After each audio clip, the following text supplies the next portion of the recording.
If you've ever dreamed of the ease and freedom of fitting all your belongings into just one bag, this video's for you. At one point, I owned just 63 items that all fit into a very small bag. I even actually experimented with even smaller bags for absolute stress-free travel. However, I actually like the ease of owning less for everyday life as well. If you're like me and you would like everything you own to fit into one bag or one suitcase, here are my ultimate tips for being able to own a little bit less, perhaps have a bit more space in your home, whether it's small, whether it's large, and you just want a stress-free, low-hassle lifestyle. Here are my tips of owning less and how to declutter more. Over the years on this channel, I have had various amounts of items. Sometimes it's been as low as 63 possessions, sometimes it's a little bit more, and I believe that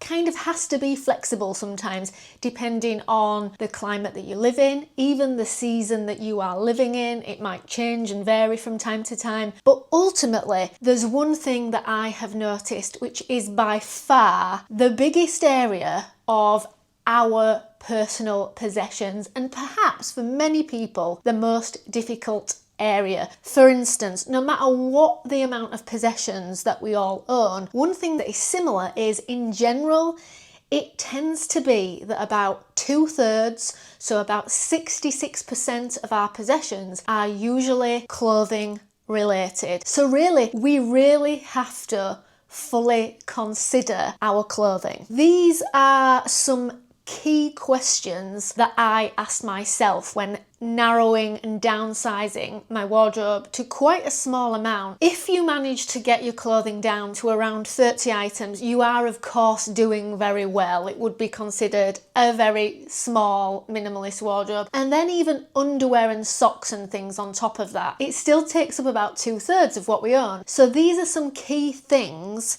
for you to consider to be able to kind of squeeze that wardrobe and clothing right down. First of all, do you care about style, or are you more practical? One of the areas that I struggled a bit there is I do care a tiny little bit about style.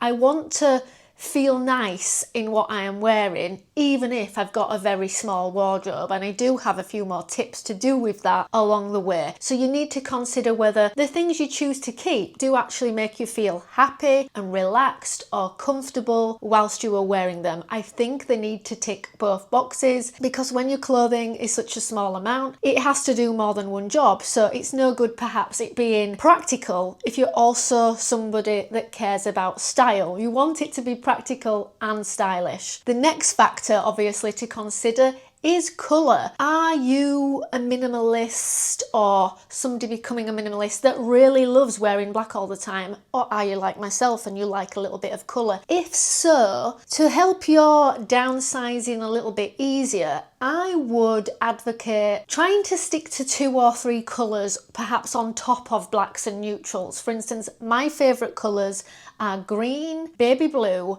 and a kind of rusty earthy colour, which kind of technically does come into a neutral colour, I suppose. But if you stick to 3 colours on top of neutrals and black, it really helps the pairing of all your items. For instance, it might not be really good to have one random red item if it goes with nothing else. Although, that being said, if you have black, obviously that makes it easy to pair with things. But as a word of advice, maybe try and stick to just 3 colours. The next big thing that I also kind of hinted at in the beginning is climate. If you live in a cold climate such as myself, it is really a little bit more challenging for you because you're going to need layers for the colder months. So for instance, I have quite a lot of these Under Armours. When I say a lot, three is a lot to me, although at the moment I only have 2 of them. An Under Armour is great because it can be worn with nothing on top, or you can layer it when you need those extra layers. So you really need to think about your climate. If you live in a warm climate, then as we say here, you are laughing, because you don't have quite as much to consider, and particularly to do with space and fitting it in a small bag or a medium bag or a suitcase. You don't have to worry about those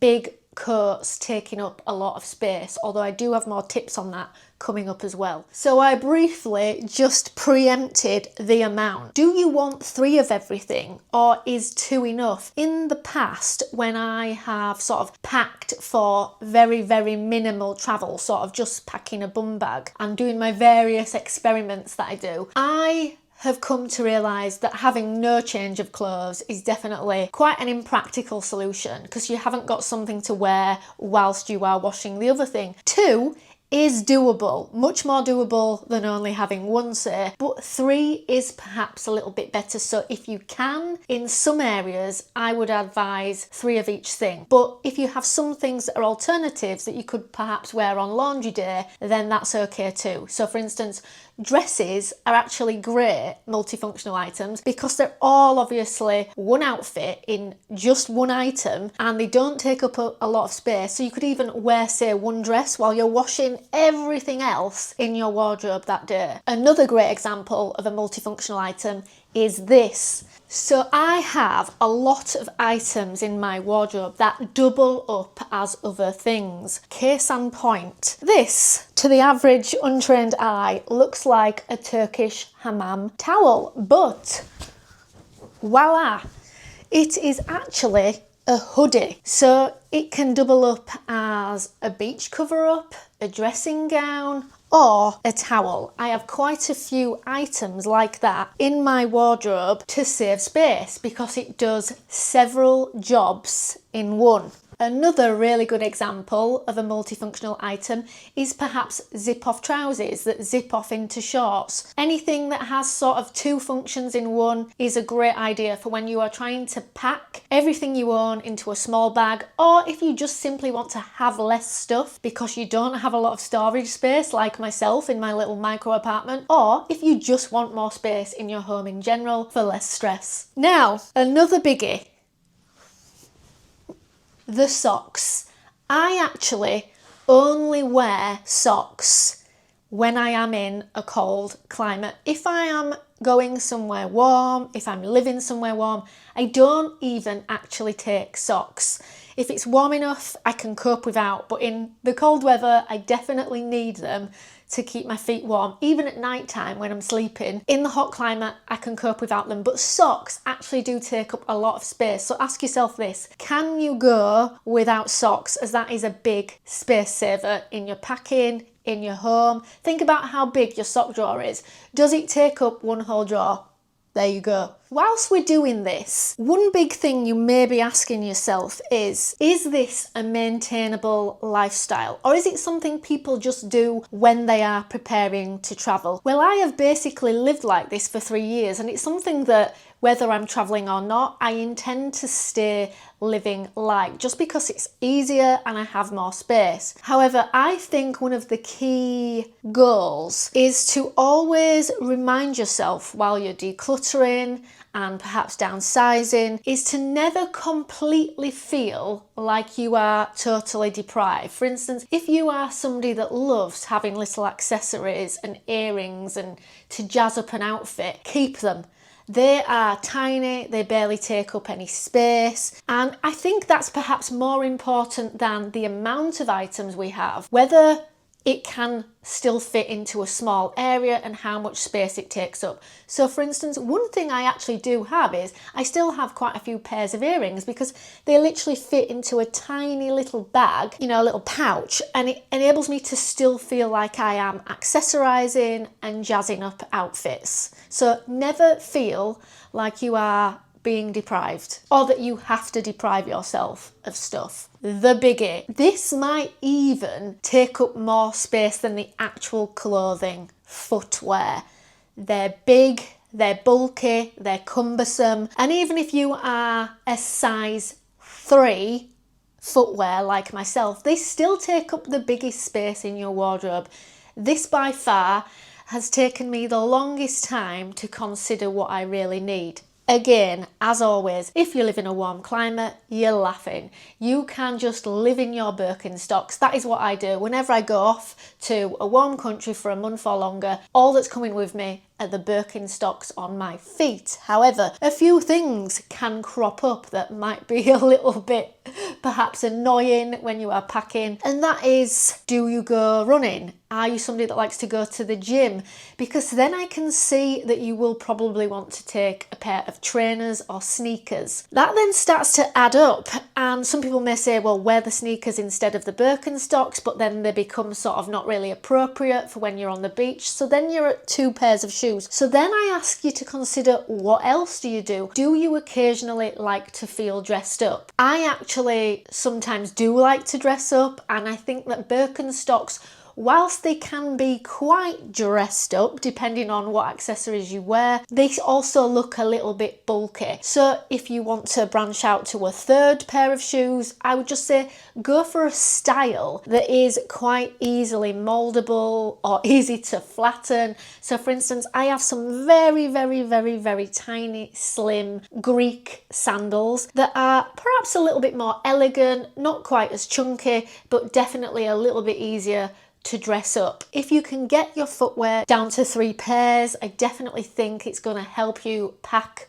more minimally and even take up less space in your home. But if you live in a cold climate, obviously you're probably going to want a pair of waterproof shoes. I accept that when I'm at home, and that is what I need as well. And perhaps they can always be the pair of footwear that you travel in to take up less space when you're packing. Now, a difficult one, so we're going to move over here. Personal care and hygiene. Let's go.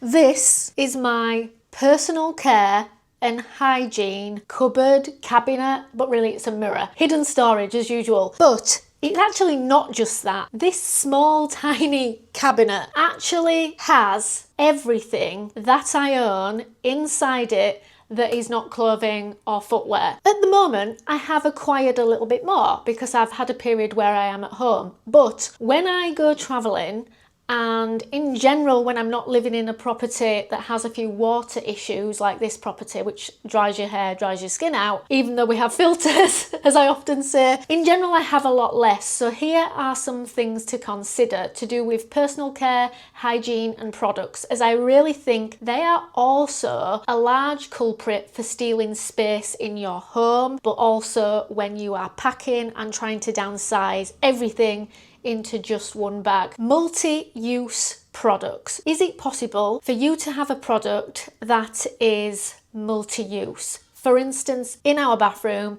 my partner and I, we have a hair oil that is a conditioner, an SPF for your hair so it doesn't get scorched in the heat, and even defines your curls a little bit for if you are trying to style your hair. So it's kind of 3 in 1. I also have a tinted moisturizer that is an SPF as well as having a little bit of coverage if you care about that. I have a lip balm that is also a blush. If that's something that you care about, I advise multi-use products wherever possible. And believe me, because I am actually going traveling again quite soon, we are going to be drastically using up and getting rid of quite a lot of this stuff, because once I leave this property, I aren't going to need it anymore. But I've had a few issues there with, like I've just said, the water issues in this property, which is why it's looking a little bit more than normal. Also, if there are items that you genuinely know that your life will be more unmanageable without, keep them. I know that one thing that people regularly say on my channel is, oh, I can't believe you only have 63 items, or I did, but one of the items you choose to keep is a pair of hair straighteners. Well, believe me, when you have this length hair and it is curly, for me, my curly hair is just unmanageable. So I prefer it straightened, and you don't have to answer to anybody other than yourself. So if you know that your life will be unmanageable without it. If it is an item that takes priority in your possessions, keep it. It's your life. Another little tip I will talk about while we're talking about products, or we just have been, is really quick. When in the past I have really tried to barely keep any products, because another factor is they obviously weigh a lot with them being liquids, is are there any products that you could just acquire in the places you are going? So if you're traveling, could you just use the products that the hotel gives you, like body lotions, soaps, shampoo, conditioner? Could you even get little samples free off beauty counters wherever you are going, just to use while you are there, such as a little bit of moisturizer? Or better yet, could you use home remedies or things from a local supermarket like coconut oil, which in general tend to be quite cheap? You could even leave it after you go, so you don't have to take it with you. And whilst I'm not encouraging wastage, I think that when we are traveling, it's the one time that we perhaps sometimes have to leave things behind because of the weight, or because they're opened already, going through sort of airport control, baggage control. That's an idea as well. And if you're at home, could you just make home remedies? I know that I sometimes have done that in the past. You can get things like aloe vera gel from your aloe vera plants. You can make foot packs from coffee grounds, or scrubs I should say, and even banana peel and eggshell sort of conditioner for your hair. There's loads of at-home remedies that mean you don't have to have all these extra products around your home or even packing them. And if you're really not into the mess that all that at-home remedies and food cooking ingredients might make, then even something as simple as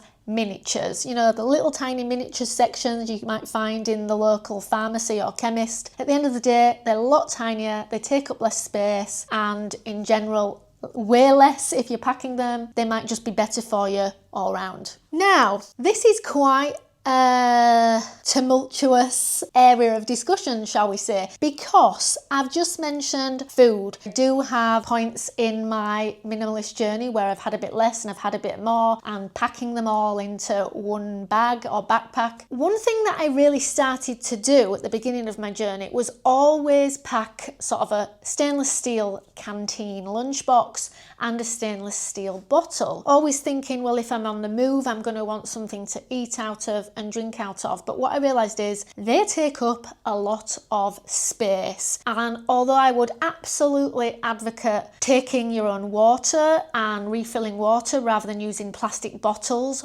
what about this? As this is something that I have done in recent years. I have actually thought about how, in general, how I travel, and even in my everyday life, I'm never that far away from a drinking fountain, which now by law they have to offer in airports, or a place where I can just get a glass of free table water. Everywhere in the whole world has, you know, you can always ask for a glass of table water wherever you go. If you're having it in the glass from the establishment, it's not creating wastage, it's not bad for the environment, yet you save yourself having to carry, you know, what is probably going to be the heaviest item in your backpack, a massive bottle of water around. So I've actually just decided that that is not something that I am going to take with me from now on. And even in regards to the food, often if you even get takeout once, they will give you a little wooden spoon now. Single-use plastics are illegal in a lot of countries now, so usually they are wooden, but whatever they give you, you can keep that for the whole time you are in that place and just reuse it. So I don't really think that is something that you have to take with you, unless of course you are going across the desert or perhaps on a 12-hour journey where you know it is not even going to be possible to ask for a glass of water. But I think you will find that is actually quite rare, so why not save yourself that extra bit of space? If you have enjoyed this tips to packing everything I own, or rather everything you own, all in one bag, why not check out my playlist that is going to appear at the end on screen. You can just click it directly on the screen and it'll take you to the playlist, and you can see all the various journeys that I have been on in my chain of thoughts about how to downsize what you own, just to make life sometimes a little bit more manageable. And you can really see how my possessions have changed over the years. There's times when I've taken quite a large suitcase, there's times when it's been a small backpack, or even a bum bag, perhaps my most popular video. I hope I've given you some ideas about how to downsize some of your possessions and declutter some things perhaps in your home. And you know, it may help you have more of a low maintenance minimalist lifestyle. And I actually now focus on a lot more minimalist topics than just sort of these everything I own packing videos. And I thought I'd now, instead of focusing on just what I have, like to help other people who want to also get down to that amount of items if that is something that they're trying to achieve. Recently, I am actually preparing to travel again. So although my numbers of personal possessions have grown quite a little bit in the recent year, lately, I am thinking about downsizing even more. For instance, I've done quite a lot of swap outs recently for my tech, because being a video creator, I have to think about my tech. I've decided to get rid of some of my other cameras in place of this one that I'm using. I have actually already got rid of some of my microphones, and there's been a lot of downsizing in that area of tech. So tech might even be something that you want to consider. My advice, as always, is to get the most multifunctional item possible. At the moment, I'm loving the little DJI camera because it has this microphone that comes with it, and it fits in a tiny little pack that big, so it doesn't take up a lot of space. And I'm even going to be downsizing some of my accessories and definitely some of my personal care products. So that might be something you want to stay tuned to watch as well. But if not, here is the playlist of all my previous Everything I Own videos. And if you click on that right now, it will take you right to that playlist. And if not, I'll see you in the next one. Bye!